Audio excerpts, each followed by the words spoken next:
Section 3.1, we're talking about sequences. So when you're talking about sequences, this actually reads as arithmetic. Not arithmetic, it's an arithmetic or a geometric sequence. And a sequence, it's just a list of numbers with commas between them that continues on forever. So a sequence, it's a list of ordered numbers. Each number is called a term, and they each have a specific spot. So first term, second term, third term, and we would write that like A sub 1, that means first term. A sub 2, that means second term. A sub 3, third term, and so on. And A sub n just means any term. Okay, so an arithmetic sequence is when you add or subtract between the terms. And that number that you're adding or subtracting is called the common difference. So let's look at the sequence here. I have 14, 11, 8, 5. So what's the common difference? Sometimes you're good at numbers and you can tell. If you're not sure, you find the common difference by taking the second term minus the first term. So the first term is 14, the second term's 11, the third term's 8, fourth term 5, and it just continues. So I would take 11 minus 14, which is -3, right? So the common difference is -3, and I can see that 14 minus 3 is 11. 11 minus 3 is 8. 8 minus 3 is 5. So it's asking us to keep going.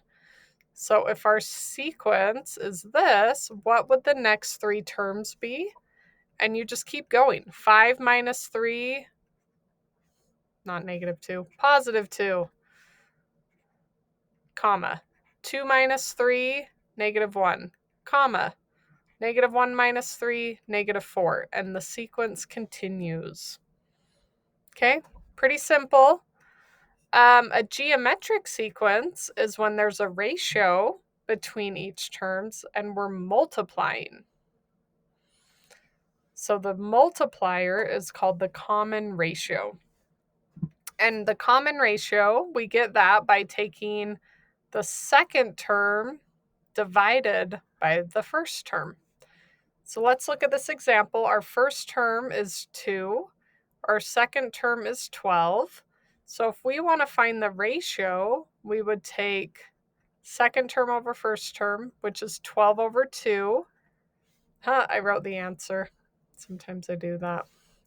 Which is 6. So that means we are multiplying by 6 between our terms. And we can check that. We have 2 times 12. What's 12 times 6? 72. 72 times 6. It better be 432. And this is asking us to find the next 3 terms. So we're going to get some big numbers. We just keep timesing by 6. So our next term would be 2592. And then our next term would be 15552. And I'm out of room. My next term would be 93,312. And you could just keep continuing the sequence. So that's the difference between arithmetic and geometric. Add or subtract or multiply.